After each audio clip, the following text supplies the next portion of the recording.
नाजरीन आदाब। कारवानी शऊर की आज की किस्त में आप सबका खैर मकदम है, इस्तकबाल है। मैं आपको खुशामदीद कहते हुए आपसे एक बार फिर ये अर्ज़ करूँगा कि ये सिलसिला शऊर है, काफ़िला शऊर है, जिसने आदमी को आदमी से इंसान बनाया, हैवानों से मुतमय्यज़ किया, कितना सफ़र कराया, सितारों पे इसने कमंद फेंकी, इसने सैयारों की सैर की, इसने समंदरों को चीरा, इसने पहाड़ों से लाल दरियाफ़्त कर लिए। ये सब शऊर की करामतें हैं। अल्लाह करे कि ये सिलसिला शऊर हमेशा कायम रहे और हमें आगे लेता जाए। आज की इस किस्म में मेरे साथ जो मेज़बानी फरमाएंगी वह हैं डॉक्टर नुसरत साहिबा, और आज के मेहमान जो हैं वो हैं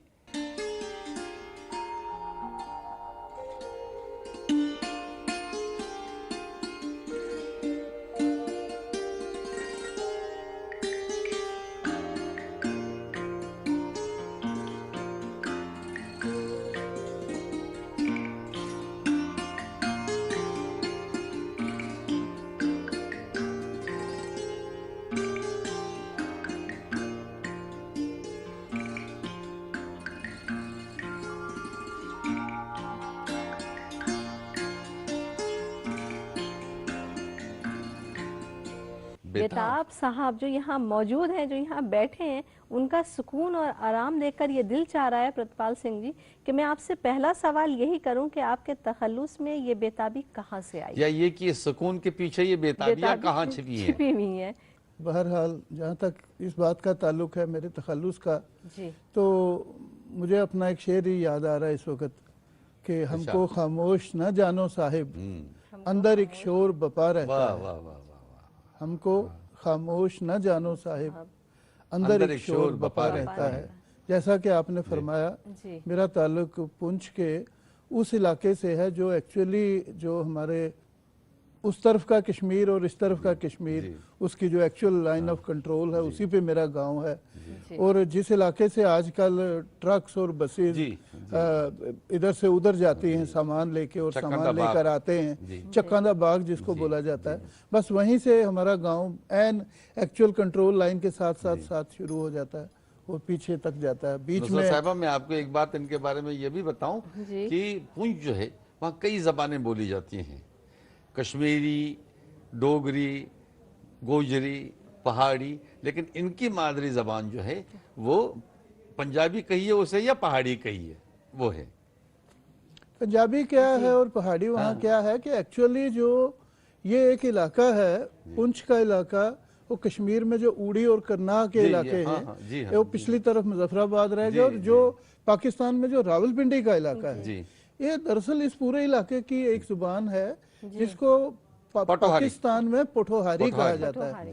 एक्चुअली ये जुबान पोठोहारी है जो पंजाबी का एक डायलेक्ट है जिसको हमारे पंजाब में लैंदी पंजाबी भी कहा जाता है। लेकिन हमारे यहाँ जम्मू कश्मीर में कुछ सिलसिला ऐसा हो गया कि हम इसको हमारे यहाँ पहाड़ी जुबान इसको कहा जाता है, वो एक डायलेक्ट ही है। कुछ लोग पहाड़ी कहते हैं, कुछ पंजाबी कहते हैं, पंजाबी भी कहते हैं। उर्दू का इन दोनों जबानों से ऐसा ताल्लुक है बिल्कुल है कि अलग नहीं किया जा सकता। ये शायरी उर्दू में भी करते हैं, शायरी उर्दू ही में करते का हैं ये सिलसिला, क्योंकि हमारा ताल्लुक पुंछ से रहा और पुंछ का जो माहौल है उसमें बहुत अरसा पहले से, जब कृष्णचंद्र का जमाना था, वो छोटे थे, शायद 1916 के करीब वो पुंछ में आए थे जब 5 साल के थे। उनके बाप वहाँ डॉक्टर थे पुंछ में, तो वो राजा के डॉक्टर थे, जागीर थी वो एक। तो उस जमाने से बाद में ठाकुर पुंछी जो पुंछ के ही हुए, चिराग हसन हसरत पुंछ शहर के रहने वाले थे, बाद में लाहौर चले गए। तो मैं ये समझता हूँ कि आज भी उन लोगों के वहाँ रहने का जो आज भी असर है उनका, वो आज भी वहाँ के माहौल में, हवा में, फजा में, और पुंछ में कोई आदमी उर्दू अदब से, उर्दू शेर व अदब से अलग नहीं रह सकता। वहाँ कोई हिंदू हो, सिख हो, मुसलमान हो, सभी लोग वहाँ रहते हैं, लेकिन पुंछ के इलाके की लिंगुआ फ्रांका उर्दू कही जाती है।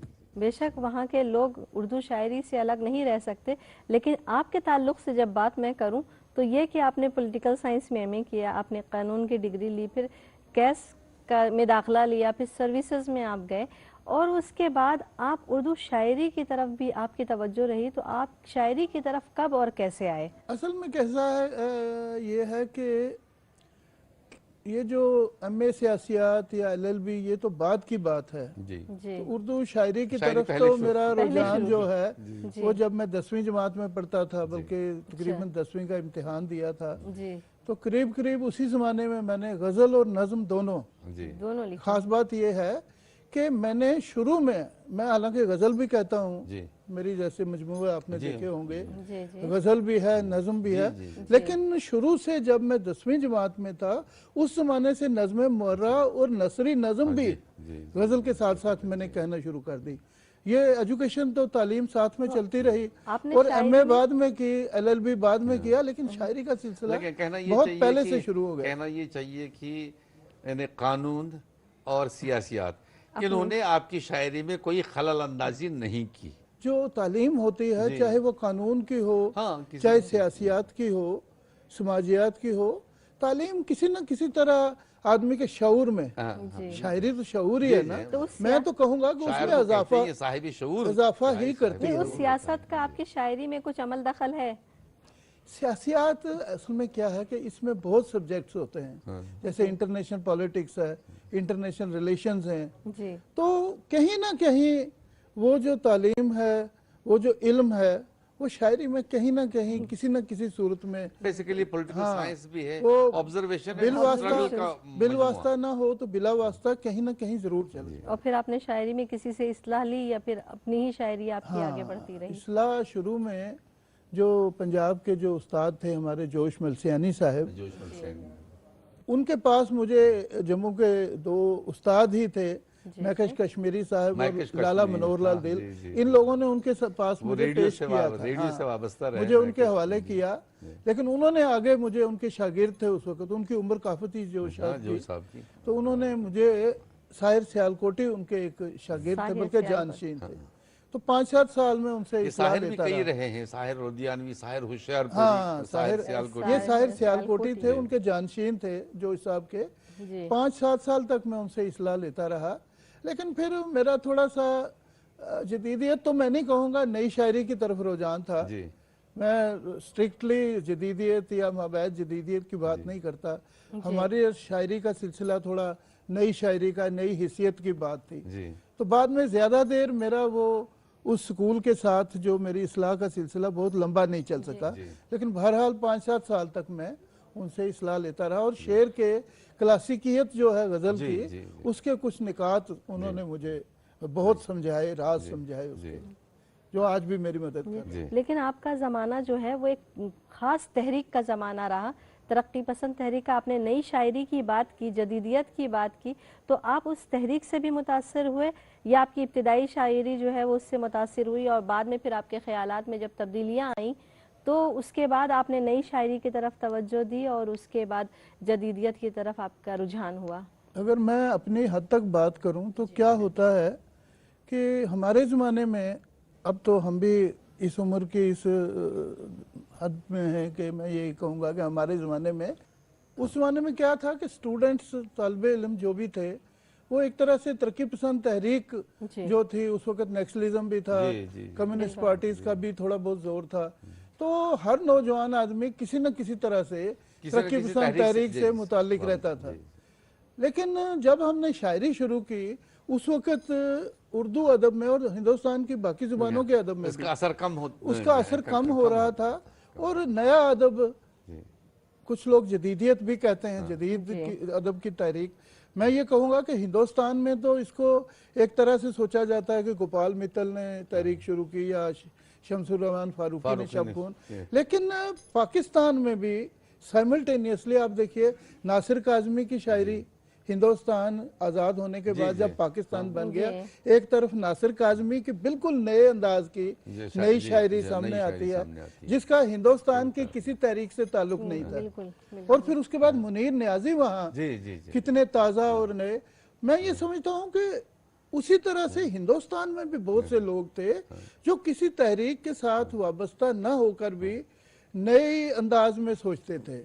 नई हैसियत जी, थी। जी। और मैं ये जरूर कहूंगा जिंदगी कि के तकाजे बदलते जा हाँ, रहे थे, नई तहजीब हमारे वजूद में आ रही थी। मंजर आम जी, तक आते आते ये हुआ जरूर कि वो जदीदियत जिसको या नई हैसियत कहते थे, उसके साथ किसी हद तक असरी हैसियत भी जी। उसके साथ शामिल होने लगी। जी नुसरत साहिबा, एक बात है कि इससे पहले कि हम क्लासिकियत से जी ज़्यादा दूर चले जाएं, क्योंकि ये सफ़र जो शऊर का इनका है और हम सब का है, इस वक्त की गुफ्तगू का जो सफ़र है, और आगे बढ़ने से पहले हम उस क्लासिकियत का सहारा लेके मोमिन की एक गज़ल नाजरीन को सुनाएं, ताकि वो माहौल बने, फिर उससे वो डिपार्चर जो है वो डिपार्चर थोड़ा ज़्यादा वाज़ह हो जाए। जरूर नाजरीन आप भी मुलाहजा फरमाएं, हम भी समाअत करेंगे।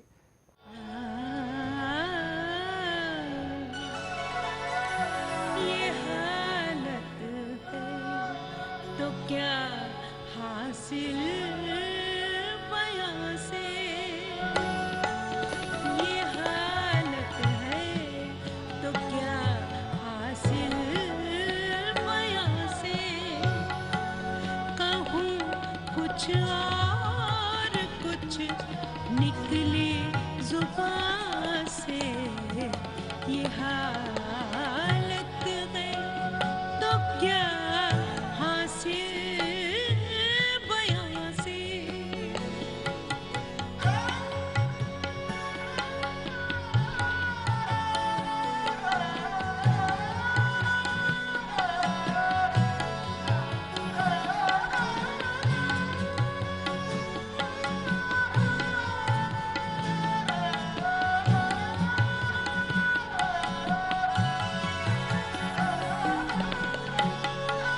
मेरे घर से आप यूं जाते थे किस दिन,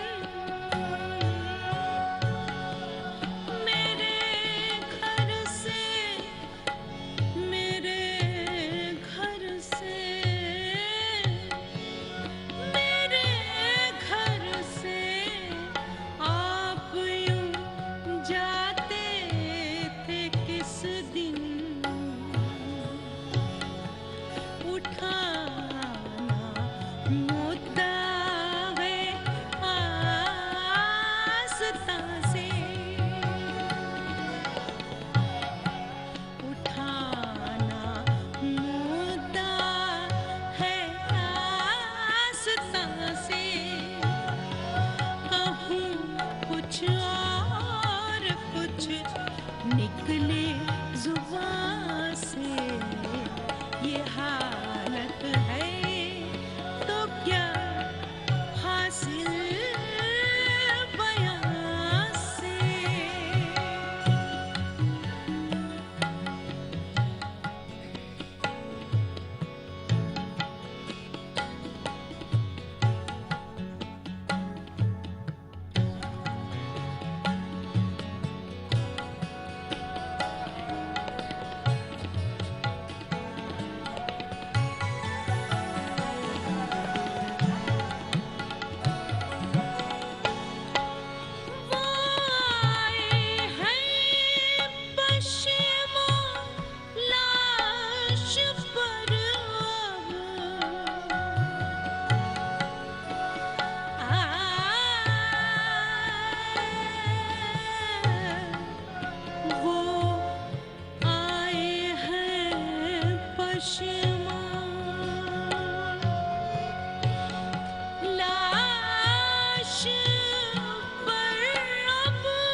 कुछ और कुछ निकले जुबान से, ये हालत है तो क्या हासिल बयां से।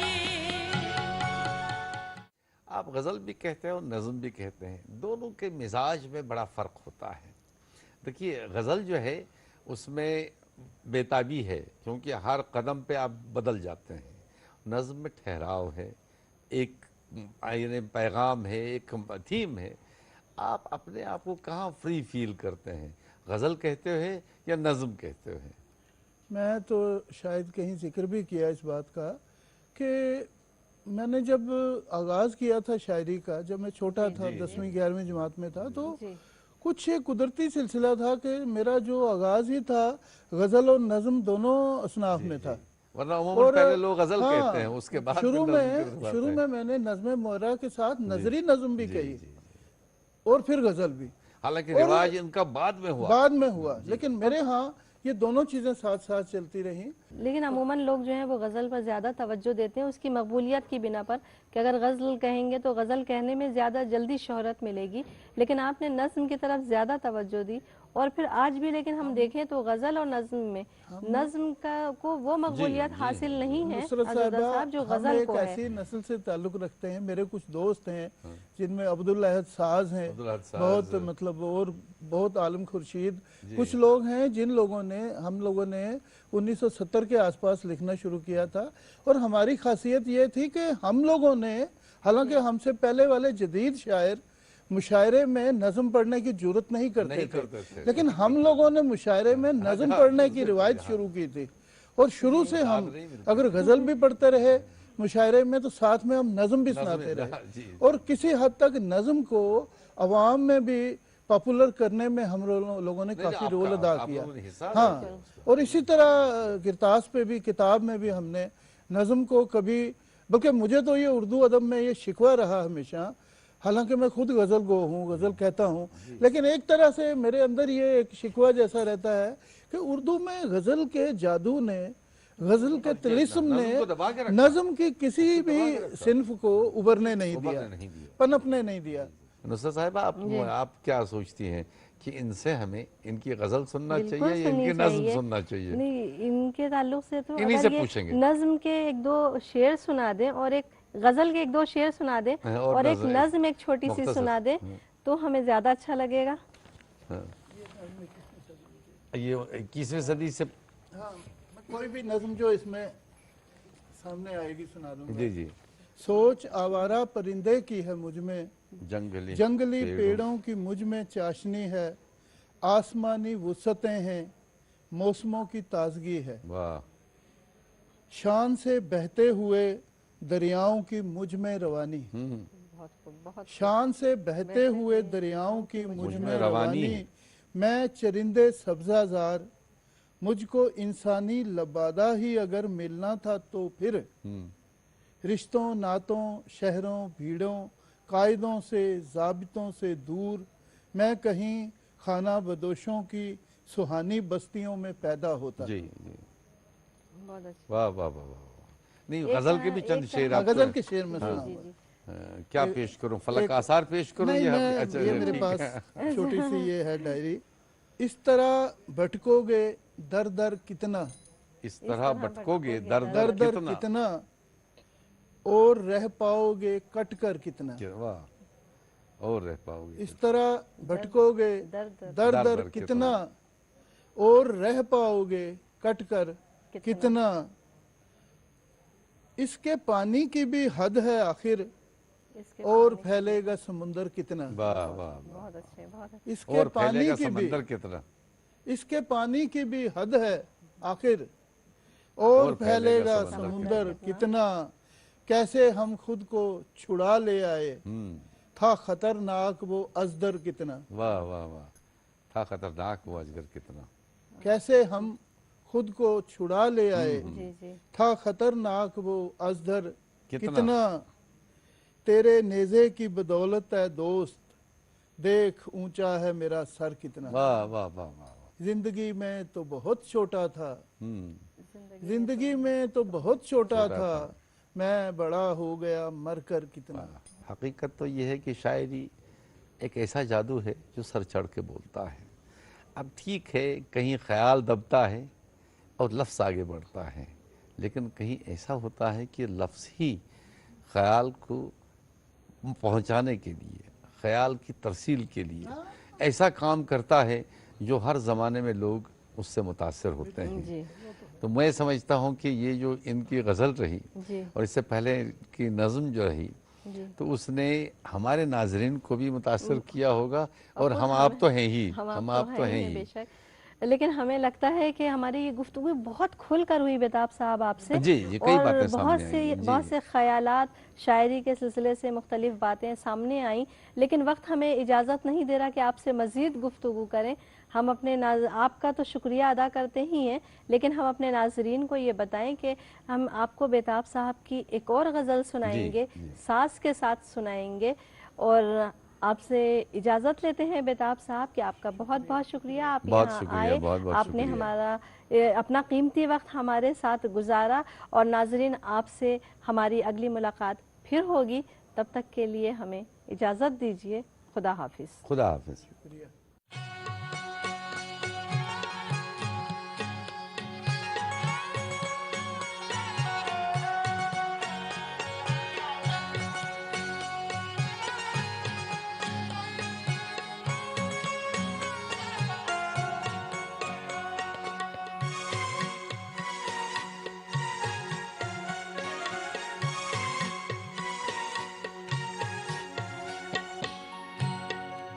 उसका पाना ही जैसे खोना है, उसका पाना ही जैसे खोना है।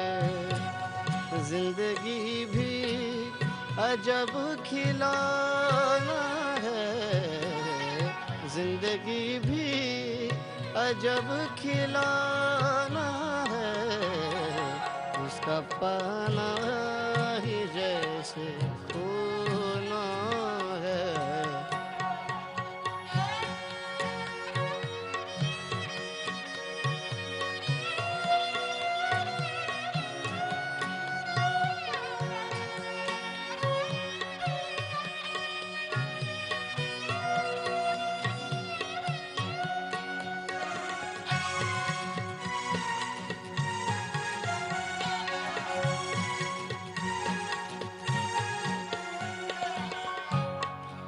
फिक्रमंदी हो चाहे बेफिक्री, फिक्रमंदी हो चाहे बेफिक्री, होके रहता है वो जो होना है, होके रहता है वो जो होना है।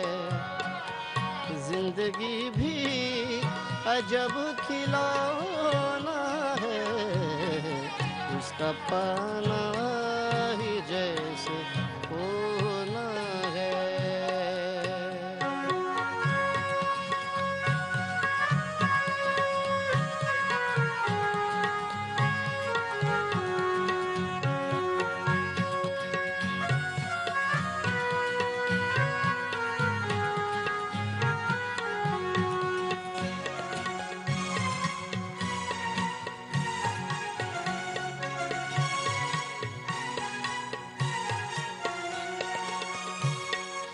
जो किसी को सुना नहीं सकते, जो किसी को सुना नहीं सकते, जो किसी को सुना नहीं सकते, उसी किस्से का सारा रोना है, उसी किस्से का सारा रोना है। जिंदगी भी अजब खिलौना है, जिंदगी भी अजब खिलौना है। उसका पाना ही जैसे खोना है।